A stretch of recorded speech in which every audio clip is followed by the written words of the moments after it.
হিমালয়ের পাহাড়, কিন্তু এগুলা স্পেসিফিক কোনো নাম বহন করে না।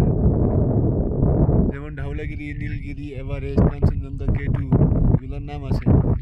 এগুলো এত বড় পাহাড় কিন্তু কোনো নাম নাই। মোট কথা হলো নেপালে এত পাহাড়, কয়টার নাম দিবে?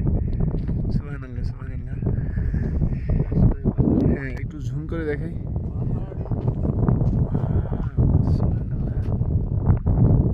এই একটা, এই আর একটা। গ্রুপ ছবি তুলতে হবে এখানে।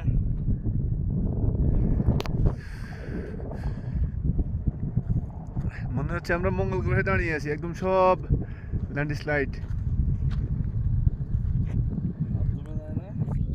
হ্যাঁ হ্যাঁ, হাতটা একদম পুরো ইয়া করতেছে। সুবহানাল্লাহ, সুবহানাল্লাহ।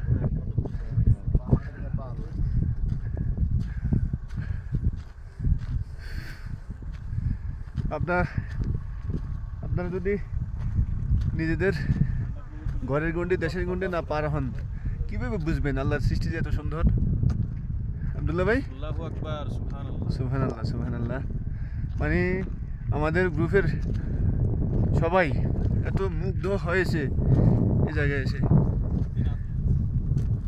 ও আচ্ছা, হ্যাঁ, আমরা এ থেকে জমসন থেকে মুক্তিনাথ যাওয়ার পথে এটা হলো সেলফি পয়েন্ট, আর এটার নিচে হলো কাকবেনি ভিলেজটা।